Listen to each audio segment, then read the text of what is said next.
So here we go again. One user spends an astonishing $100K in gas fees. Another costly mistake, you would think, but this time it might be different. It seems to be intentional to jump the queue and secure a place in deposits to the Plasma blockchain. The window of opportunity was very short. Within 5 minutes, $500 million limit for initial deposits was reached. What all the fuss is about? Is it really worth hundreds of thousands of dollars to secure the ride on this train?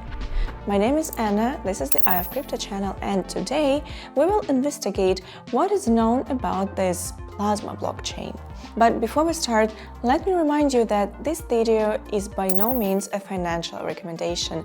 Do your own research, don't look for these shortcuts on YouTube. And with that sorted out, let us begin. Stablecoins have long been occupying the strange place in the crypto market. Literally, they have been scattered around different blockchains and ecosystems, having no chain of their own. Yes, this had its downsides, like high transaction fees, scalability issues, and the lack of seamless integration with decentralized finance, but nevertheless, this has been the status quo for some time. No more, say the developers of the Plasma blockchain. Stablecoins will finally have their base of operation and it will be beautiful, or at least that's what they imply. But will it though? What do we know about this Plasma blockchain?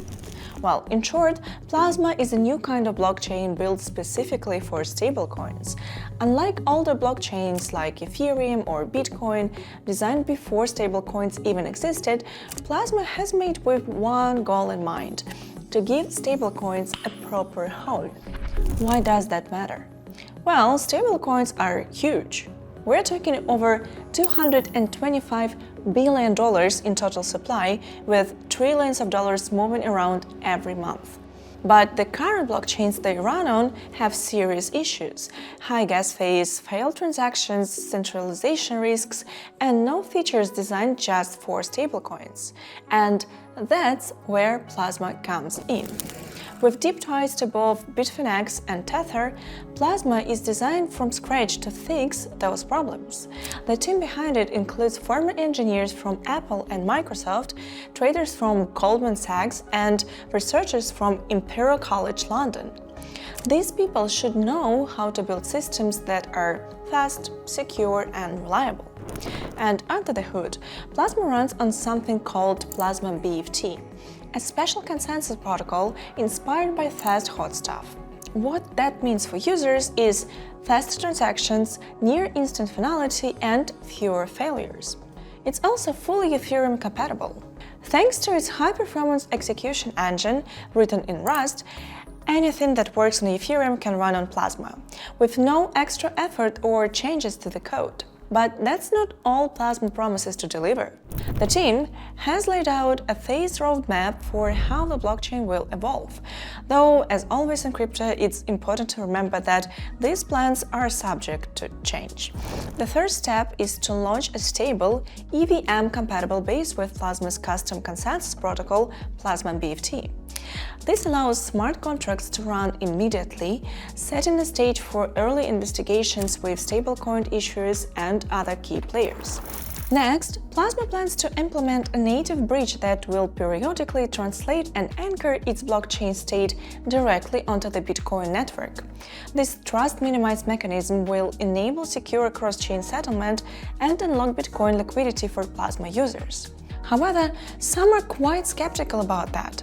They say that it is more on the marketing side of things rather than on real necessity. Okay, once the basics are running smoothly, the focus shifts to features tailored specifically for stablecoin use. Things like custom gas tokens, zero-fee USDT transfers, and confidential transactions. And finally, the roadmap includes a full suite of developer tools, APIs, SDKs, and integration support, so fintech apps and wallets can plug in easily and make full use of Plasma's stablecoin-first design. Instead of waiting years to perfect everything, Plasma wants to launch early, iterate fast, and shape the product based on the real-world feedback. It's a very bold move, but in a market moving this quickly, it might be the only way forward. or maybe a path to disaster, and only time will tell. Which do you think it will be for Plasma? Success or failure? Please share your thoughts in the comments. And now let's take a closer look at the standout features Plasma promises to bring to the table. One of the biggest pain points in crypto is juggling multiple tokens just to pay for fees. Plasma aims to fix that by letting users pay gas fees in familiar, whitelisted assets like USDT or even BTC, instead of needing a special native token. If the token isn't native to Plasma, it gets automatically swapped into the correct fee token at the current market rate. And speaking of the correct token, Plasma has its own native asset, XPL, which does more than just cover gas fees. It secures the Plasma BFT consensus, powers smart contract execution, and anchors the planned Bitcoin bridge. 10% of the XPL will be sold to the public at $500 million fully diluted valuation. To participate, users deposit stablecoins into a special Plasma vault on Ethereum. The longer and larger the deposit, the bigger the user's allocation. After raising the initial cap of $1 billion, deposits filled up is just under 30 minutes. Importantly, this isn't a $1 billion raise. These deposits will stay user-owned and simply determine sale access when the mainnet goes live. And now for something bolder. Plasma plans to offer completely fee-free USDT transfers for basic transactions. These are simple transfers without any extra metadata, and they run on a separate block layer that won't interfere with the main network. To keep this fair and prevent abuse, there are some smart protections built in, like rate limits, minimum balances, and strict rules for replacing transactions. That way, free transfers stay available without opening the door for spam. Yeah, spam is not good, surprise, but I know one exception to this. Feel free to spam likes to this video, and there is no harm in that. And because the further the better, Plasma is actively working on confidential transactions that hide your financial history by concealing the details of each transfer. The idea is to protect user privacy while still keeping everything secure and compliant. That is great, and the only concern is what regulators will say. On that note, let's take a step back and analyze what all this could mean to the market. So let's assume, for the sake of the argument, that Plasma actually delivers all of these promises. Because if it doesn't, if it stumbles at launch or fails to attract users, then it will likely join the long list of overhyped projects that couldn't shift the status quo. So stablecoins would stay where they are, scattered across Ethereum, Tron, and other chains. But if Plasma does succeed, it fully becomes the best place to issue, move, and manage stablecoins, then there's a lot at stake. Right now, Ethereum and Tron host massive amounts of stablecoin value. This isn't just passive liquidity, it's fuel for DeFi, trading, and on-chain economies. And if stablecoins start migrating to Plasma, or if new ones are issued there instead of the old giants, that liquidity drain could hit Ethereum and Tron where it hurts. It could reduce fees and activity on those networks, not overnight, but gradually.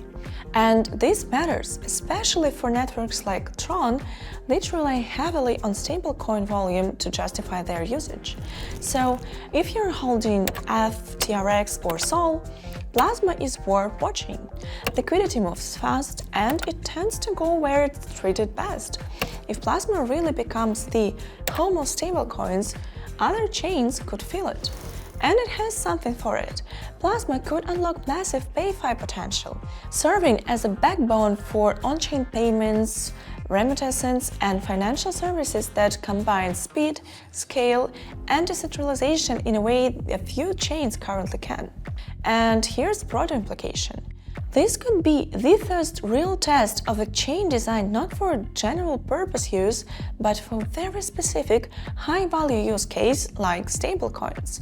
Of course, in this particular case, regulatory uncertainty still hangs over stablecoins like USDT by Tether, and that could shape Plasma's future in very unpredictable ways.